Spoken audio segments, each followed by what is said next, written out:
오늘 말씀 슬픔이 기쁨이 되는 기적이라는 제목으로 에스더 마지막 네 번째 말씀 함께 살펴봅니다.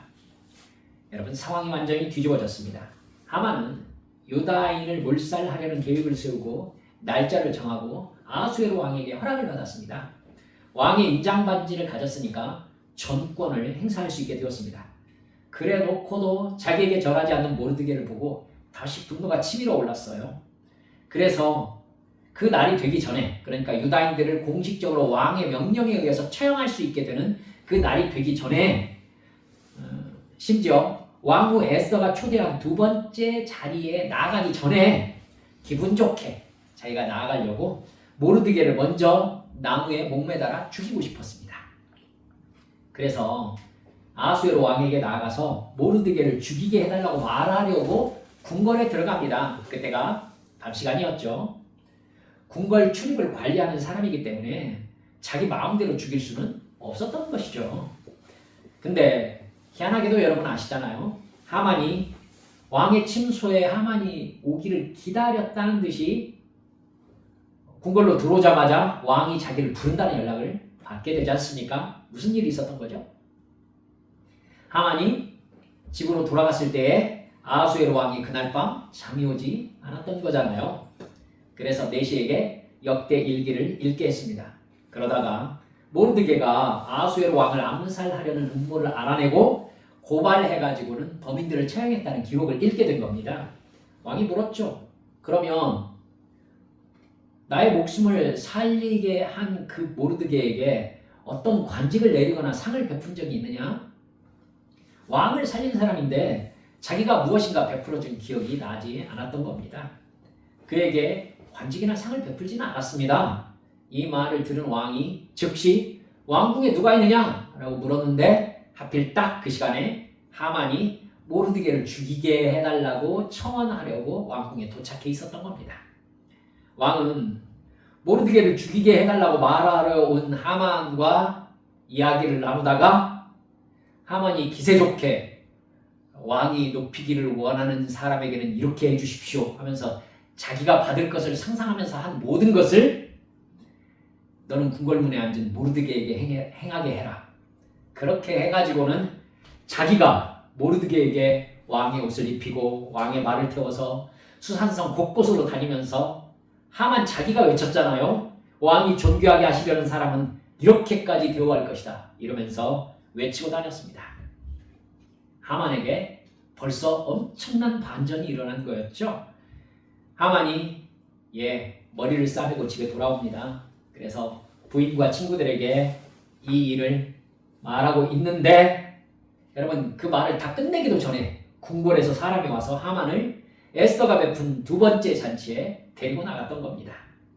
하만은 어쩌면 그 잔치에서 자기 마음을 좀 달래보려고 했을 것입니다. 아수에로 왕과 함께 잔치를 즐기고 이제 적당한 때를 봐서 모르드게를 죽이게 해달라고 얘기를 하려고 마음을 먹었겠지요. 그게 만만했을까 싶긴 합니다만은 아마 머릿속으로 생각이 많았을 것입니다. 근데 다른 때보다 유독 감정적이라고 느껴지는 아수에로 왕이 에스더에게 소원이 무엇이냐고 어제 물었던 질문을 다시 하는 겁니다. 적당하게 여자가 말할 만한 소원을 상상했을 것입니다. 근데 왕후 에스더에 입에서 뜻밖의 이야기가 튀쳐나오죠. 자기 민족과 자기 생명을 살려달라고 얘기하는 거예요. 아니, 왕후가 왕에게 저를 살려달라고 얘기하는 것은 이건 완전히 난리가 난리 얘기지 않습니까? 하만이 이게 뭔 소린가 했을 겁니다. 아수에로가 소리를 지르잖아요. 아니, 감히 에스더 왕후 당신을 죽이려는 자가 있단 말이오? 당신의 민족을 누가 죽인단 말이오? 그놈이 지금 어디에 있어? 에스더의 입에서 치명적인 이름이 튀쳐나오죠. 왕이시여. 그 사람이 바로 여기에 있는 하만입니다. 하만의 머리가 순식간에 하얘집니다. 이게 뭐야? 자기가 하고자 했던 일은 자기가 알고 있잖아요. 왕후 에스더가 유다 사람이란 말인가? 이게 뭔 일이죠? 아수에로가 갑자기 벌떡 일어나서 하만을 죽일 듯이 쏘아보다가 바깥으로 확 나가버렸습니다. 분위기가 완전 엉망진창이 됐죠. 왕궁에서 벌어진 잔치자리에서 일어난 일입니다. 지금 아하수에로는 에스더가 하는 말이 하면 무엇이든지 들어줄 분위기잖아요. 에스더가 잔치를 베풀었다고 퇴근한 자기를 2번이나 지금 사람을 보내서 급히 왕궁으로 데려오는 일을 겪었습니다. 그 에스더에게 나라의 절반이라도 주겠다는 소리를 2번이나 들었어요. 근데 에스더가 자기를 살려달라면서 하만이 자기를 죽이려 한다는 소리를 해버린 겁니다. 어떻게 됐겠습니까? 하만이 이제 자기는 죽었습니다. 왕이 나간 사이에 식사자리에 기대어 누워있는 에스더 앞에 나아가서 저를 살려주시라고 말하면서 엎드린 겁니다. 그런데 정말 희한하게도 그 순간 아하수에로 왕이 안으로 들어온 겁니다. 자세가 정말 좋지 않았지 않습니까?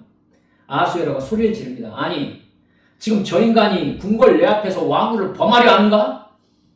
그러자 내시들이 하만의 얼굴을 천으로 싹 따고 나옵니다. 사형수란 뜻입니다.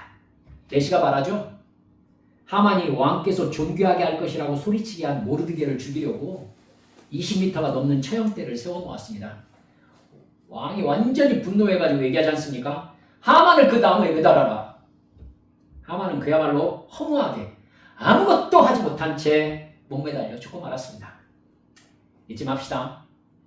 하나님이 기회를 주셨을 때 회개하고 돌이켜서 주님 앞에 순종해야 합니다. 하나님은 한정없이 기다리시는 분 아닙니다. 하나님께서 인격적인 대우를 삭제하실 때를 여러분 절대 경험하시면 안 됩니다. 여러분 하나님이 그렇게 하시면요, 그 사람의 기분이나 상황을 전혀 고려하지 않으신 채 그냥 심판과 징계로 숨 쉴 틈 없이 몰아쳐 가십니다.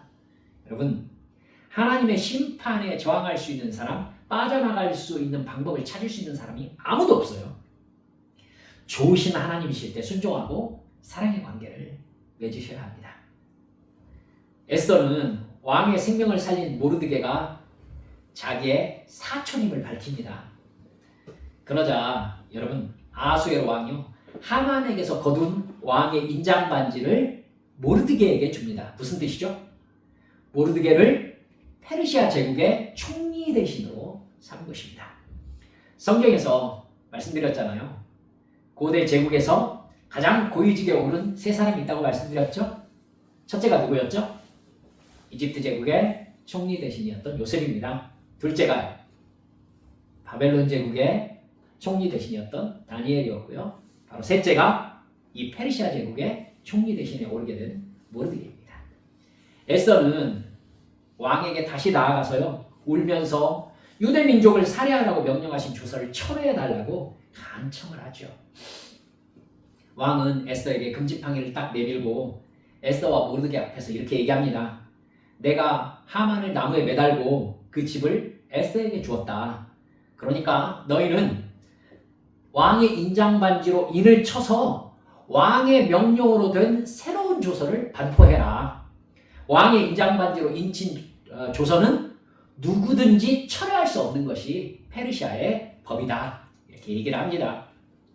그러자 에스더와 모르드게가 오늘 본문에 우리가 읽은 대로요, 왕의 이름으로 다시 조서를 반포했던 거예요. 그러니까 이게 유다인과 연관된 2번째 조서였던 겁니다. 모르드게가 이미 페르시아의 총리 대신이 된 다음이었고요.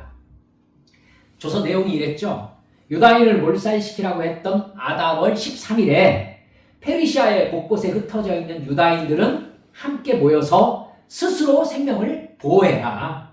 그리고 각 지방의 세력을 가진 자가 유다인들을 치고 죽이려 하거든 그들과 처자들을 죽이고 도륙하고 진멸하고 그 재산을 탈취하게 해라. 그러니까 유다인들이 자기들을 죽이려는 사람들을 도리어 그들을 죽이고 탈취하고 도륙하고 재산을 가져가게 해라. 이렇게 얘기한 겁니다. 유다인들은 그날 준비하였다가 유다인의 대적에게 원수를 갚아도 된다. 이렇게 얘기한 겁니다. 여러분, 원수를 죽이고 도륙하고 진멸하라 얘기하고 있잖아요. 같은 얘기죠. 같은 얘기를 3번 반복하고 있다는 것, 성경에서 무슨 의미라고 그랬죠? 아주 정말 확실할 때 3번 얘기를 하는 겁니다. 왕이 유다인에게 자기들의 원수 갚는 일에 전권을 주어버린 거예요. 8장 14절 한번 보시겠습니까? 오늘 본문이 우리가 읽었죠? 왕의 어명이 매우 급함에 역졸이 왕의 일에 쓰는 준말을 타고 빨리 나가고 그 조서가 도성 수산에도 반포되니라 이렇게 나옵니다. 완전히 뒤집어진 겁니다. 15절 16절 보시겠어요? 모르드게가 푸르고 흰 조복을 입고 큰 금관을 쓰고 자색 가는 배 겉옷을 입고 왕 앞에서 나오니 수산성이 즐거이 부르며 기뻐하고 유다인에게는 영광과 즐거움과 기쁨과 즐거움이 있는지라. 여러분, 나라의 국무총리가 모르드게 유다인인 거예요. 이러니 누가 감히 유다인을 죽이겠다고 나서겠어요. 17절 보니까 왕의 어명이 이르는 각 지방 각 읍에서 유다인들이 즐기고 기뻐하며 잔치를 베풀고 그날을 명절로 삼으니 본토 백성이 유다인을 두려워하여 유다인 되는 자가 많았다. 이렇게 설명하고 있습니다. 여러분 9장 1절 한번 보시겠습니까? 그러니까 왕의 조서가 내린 그 뒷이야기가 나옵니다. 아달월 12째 달 13일. 여러분 이날이 유다인들이 원래 몰살을 당하게 되어 있는 날이었잖아요. 13일은 왕의 어명을 시행하게 된 날이라 유다인의 대적들이 그들을 제거하기를 바랐더니, 그쵸? 하만을 비롯해서 유다인들을 미워하는 사람들이 유다인들을 제거하는 날이었어요. 그랬더니 유다인이 도리어 자기들을 미워하는 자들을 제거하게 된 그날에 유다인들이 아하수에로 왕의 각 지방 각 읍에 모여 자기들을 해하고자 한 자를 죽이려 하니 모든 민족이 그들을 두려워하여 능히 막을 자가 없고 각 지방 모든 지방관과 대신들과 총독들과 왕의 사물을 보는 자들이 모르드게를 두려워함으로 다 유다인들을 도왔다. 이렇게 나오죠. 여러분 도성 수산에서는 무슨 일이 벌어졌겠습니까? 유다인들을 몰살하려던 하만의 아들 10명이 여러분 나무에 매달립니다. 살해당하는 것이죠. 12절에 보면 아하수에로 왕이 에스더 왕후에게 다시 이야기합니다. 도성 수산을 비롯해서 전 페르시아의 지방에서도 유다인을 몰살하려던 자에게 원수를 갚았으니 이제 정말로 그대의 소청이 무엇인가? 내가 곧 시행하겠다. 여러분 참 이 사람도 참 대단합니다. 이미 소청 드렸던 거 아닙니까? 근데 아니죠. 아하수에로는요 왕후 에스더가 자기를 살려달라고 말한 것이 무슨 왕의 소원을 들어주는 것이 될 수 있는 거냐고 묻고 있는 거예요. 그러자 에스더가 자기의 소청을 한 번 더 말씀드립니다. 13일이 그날이었잖아요. 14일 하루 더 유다인의 대적들에게 원수를 갚을 수 있게 해달라 이렇게 요청합니다. 왕이 즉시 허락을 합니다. 그러니까 13일에는 유다인들을 죽이려는 자들에게서 유다인들이 생명을 지키는 의미가 있었다면 14일에는 유다인들의 원수를 자유롭게 갚을 수 있게 허락해 준 것입니다. 유다인들은 자기들의 원수들의 생명은 취했지만 그들의 재산에는 손을 대지 않았다라고 9장에서 3번이나 나옵니다. 즉 유다인들이 정말로 자기들을 죽이려 했던 자들에게 원수를 갚았을 뿐 탈취해서 부자가 되려고 했던 것은 아니었다라는 것이죠. 유다인들은 아달월 13일과 14일에 모였고요.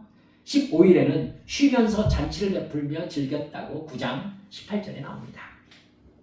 여러분 이 일을 기념해서 모르드게는 페르시아 제국 내에 127지방의 모든 유다인들에게 해마다 아달월 14일과 15일을 명절로 지키라 이렇게 명령을 합니다.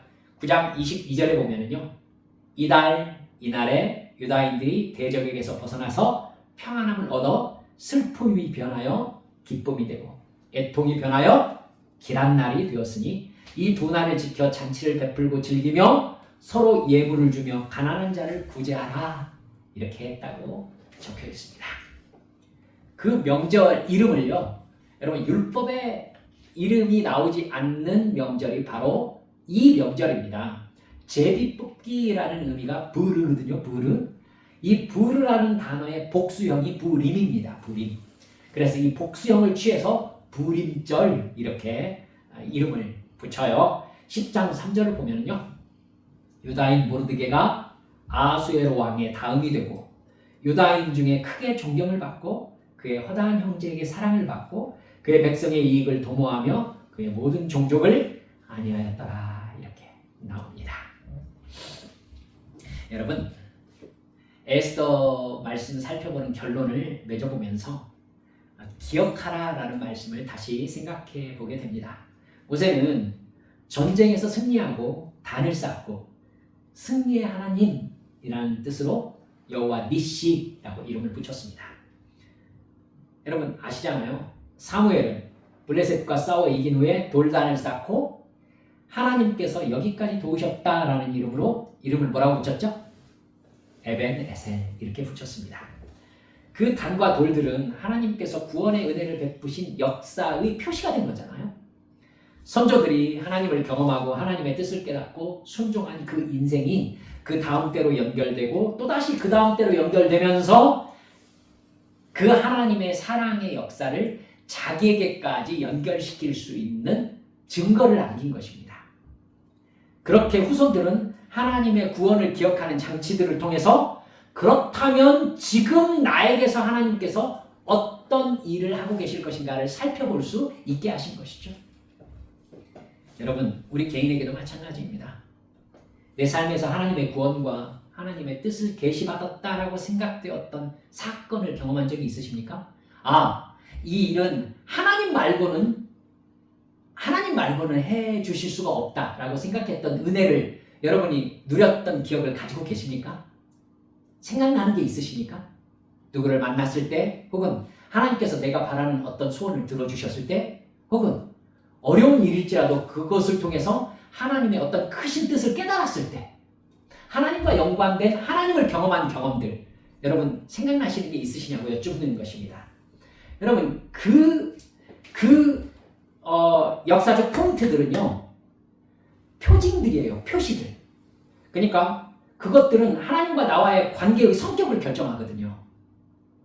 그러니까 여러분 그것 각자의 점들은 뭐냐면은 하나님의 역사를 내 인생에서 경험해 온 점점점 연결하는 연결점들인 겁니다. 여러분 연결점들은 분명히 줄이 하나밖에 없죠.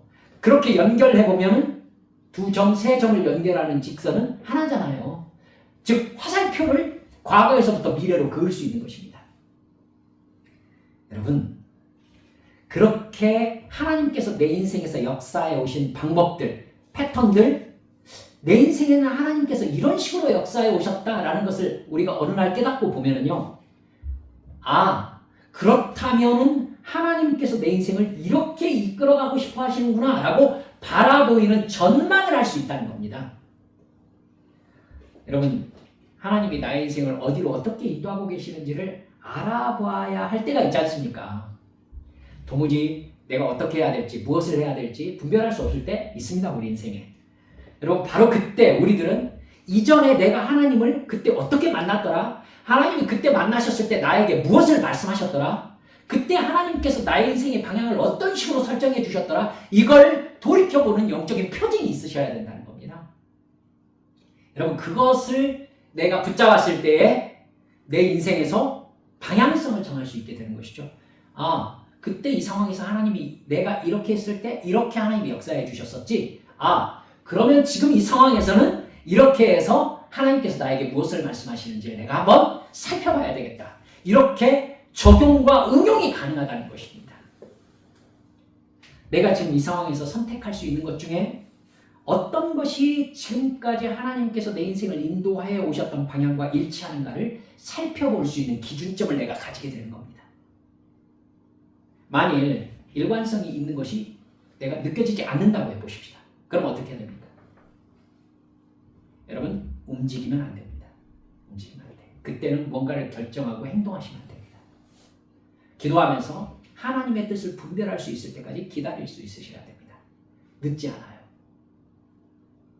환경이 하나님께서 나를 만나주신 그 점을 연결하는 포인트의 연장선에 있지 않으면요 여러분 하나님의 때가 아직 되지 않은 거예요. 그때는 기도로 깨어있으면서 하나님께서 나에게 깨달음을 주실 때까지 기다려야 되는 겁니다. 만약 하나님께서 나를 인도하시는 하나님의 관점과 일치하는 어떤 포인트를 내가 깨달았다고 해보십시다. 그럼 어떻게 해야 되겠습니까?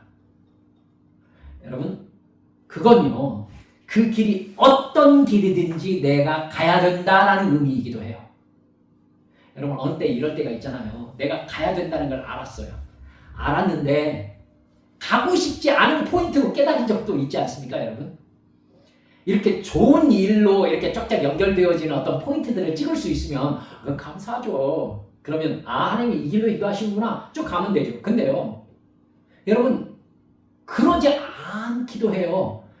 깨닫고 보니까 진짜 이 길 가야 돼? 이렇게 생각될 때도 있단 말입니다. 여러분, 그때 어떻게 해야 돼요? 한 번 더 말씀해 주세요 하고 버팅기면 여러분, 그때부터는 하나님하고 씨름을 하게 돼요. 그건 안 됩니다.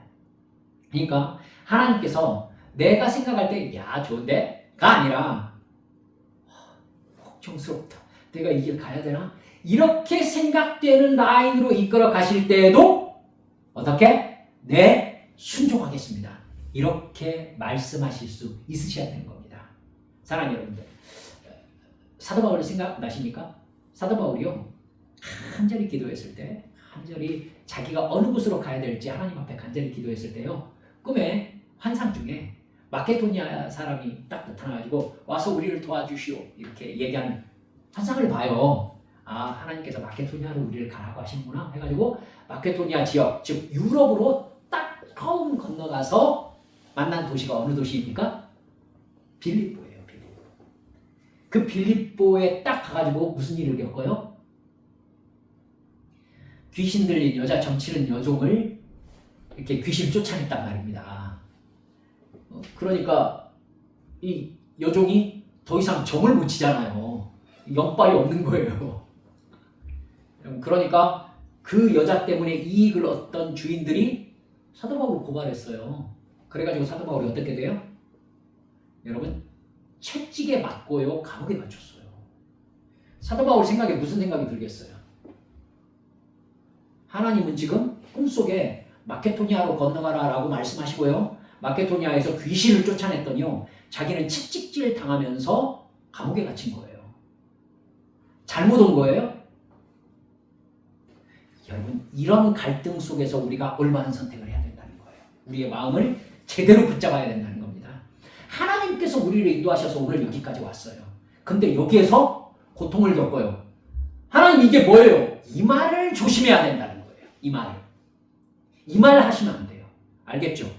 이 말 하시면은 누구 생각하면 돼요? 출애굽 1세대 생각하면 돼요. 홍해를 건너서 광야로 들어왔어요. 근데 3일 동안 다녔는데 물이 없어요. 그러니까 이스라엘 백성들 바로 뭐라고 그래요?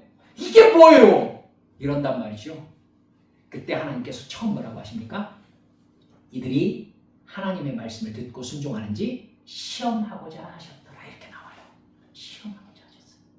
하나님이 우리의 태도를 보시고 얘 진짜 내 말을 듣고 순종하려는 마음을 가진 애인지 내가 시험을 한번 해봐야 되겠다는 필요성을 느끼게 만들지 마세요. 아시겠죠?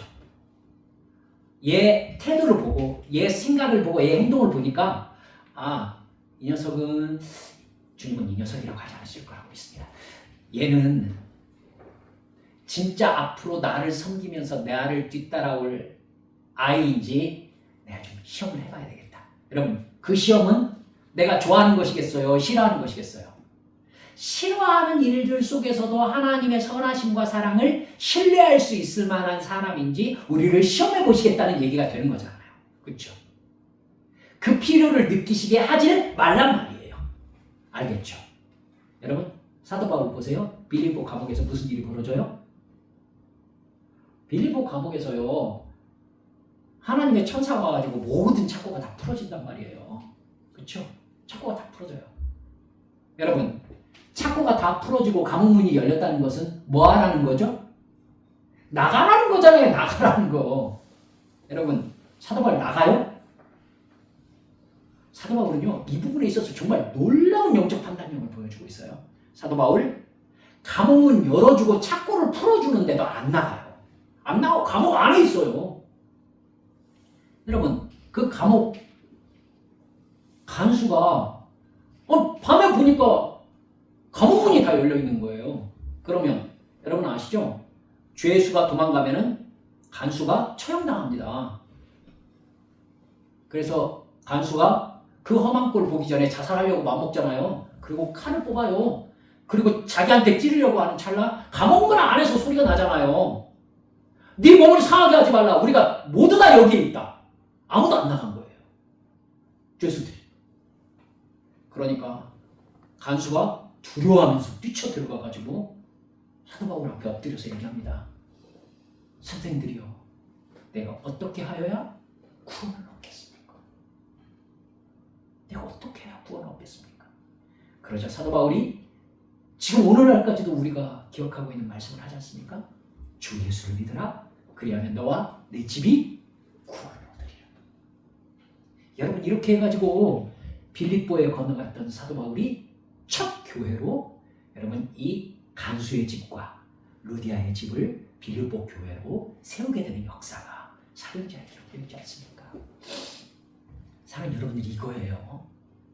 하나님께서 나에게 포인트로 딱딱 주어준 그 방향으로 우리 인생 가는 겁니다. 우리 인생에 어떻게 상황이 보여지는지 상관없이 가는 거예요. 근데 가야 되는 길이 내가 바라던 길이 아니고 꼭 가야만 되나 싶은 걱정스러운 길이에요. 그럼에도 불구하고 어떻게 해라? 순종해라. 순종해라. 그때 하나님께서 하나님의 일을 하시고 하나님의 역사를 이루어 주시리라. 아멘. 사랑하는 여러분들이요, 이렇게 마지막으로 여쭤봅니다. 우리에게는 우리가 기억하고 기념하는 불임절이 있습니까? 유월절이 있습니까? 하나님께서 나를 만나주신 인생의 포인트를 간직하고 계십니까? 여러분 큰 거 아니에요. 작은 거예요. 작은 거. 여러분 저는 제가 말씀드린 적이 있습니까? 예, 있습니다. 제가 하나님께서 나에게 어떻게 역사해 오셨더라를 돌아보면 맨 처음 생각나는 기억이 하나 있습니다. 제가 고등학교 1학년 때 지방에 집이 있고 제가 전주로 이렇게 통학을 하는 학생이었습니다. 그런데 여러분 야간 자율학습이 있었어요. 그리고 저는 조금 일찍 빠져나와야 되는데 막차를 놓쳤어요. 제가 막차를. 그러면 막차를 놓치면 방법이 없어요. 방법이. 그때 전화도 없고요. 그야말로 공중전화 하나 있는 건데 제 호주머니에 돈이 하나도 없고요. 와 정말 막막하더라고요. 이게 정거장까지 갔는데 막차가 제 눈앞에서 이렇게 갔어요. 어떡하나. 막막해가지고는 서 있는데 하필 그때 그 가는 길로 제 학교 선배가 지나갔어요. 그 학교 선배가 저를 발견했어요. 네가 이 시간에 여기 웬일이냐? 상황이 이렇게 됐다. 얘기하니까 야 어쩐지 내가 왜 여기로 오고 싶나 해서 너 우리 집에 가자. 그리고 제가 그 선배 집에서 잤어요. 여러분 그걸 우연이라고 생각하세요? 너무 사소한 일인데요. 하나님의 역사가 아니면은 저는 그날 어떻게 했을까요? 그 선배는 왜 거기로 왔을까요? 그 선배는요, 딱히 어떤 용무가 있는 게 아니었대요. 그냥 오다 보니까 왔대요. 하나님은 그런 거예요. 그런 포인트 하나를 딱 잡고 있으면은 나 인생의 가장 막막한 시간에 하나님이 그때 나를 하나님의 방법으로 건져주셨지 라는 증거를 내가 붙잡고 있는 거예요. 여러분도 그러실 수 있어요. 그렇게 우리 주님을 믿을 수 있어요. 그리고 주님께서는 그 믿음을 절대 배신하지 않아요. 아멘. 사랑하는 여러분, 절대 배신하지 않아요. 하나님은 제 인생에서 그 상황에서 하나님은 절대 제 인생을 배신하지 않으셨어요. 너무 사소하잖아요. 저는 그 사소함이 얼마나 감사한지 몰라요. 그게 얼마나 든든한지 몰라요. 사랑하는 여러분들, 하나님은 여러분의 아버지이십니다. 여러분의 하나님이십니다. 여러분의 구원주이십니다. 절대 하나님은 우리를 잊어버리지 않으십니다. 내가 너를 고아처럼 버려두지 아니하겠다. 막차 떠나도 절대 너를 혼자 두지 아니하시겠다. 약속하셨고 그 약속을 반드시 지키셨어요. 사랑하는 여러분들이요, 우리 인생도 그래요. 그러니 어떤 상황에서도 주님만 믿고 의지하시는 우리 성도들 되시기를 주님의 이름으로 축원합니다. 함께 기도하십시오. 사랑하는 여러분들, 여러분의 인생에서 하나님께서 여러분을 어떤 식으로 만나 주셨는지 한번 생각해 보세요. 큰일 아니어도 된다니까요. 그렇게 사소하고 작은 일인 것 같은데 하나님이 아니면 절대 일어날 리가 없는 그 일, 여러분 그 증거들이 가리키고 있는 방향으로 우리의 인생이 이끌려가는 가는 것입니다. 사랑하는 여러분들, 나를 사랑하신 그 하나님 앞에 주여 그 길 따라 주님 앞으로 나아갑니다. 저를 붙잡아 인도해 주셔서 나의 인생의 주인이신 주님을 따라가겠습니다. 결단하는 이 시간 주님 앞에 함께 통성을 기도하십니다. 아버지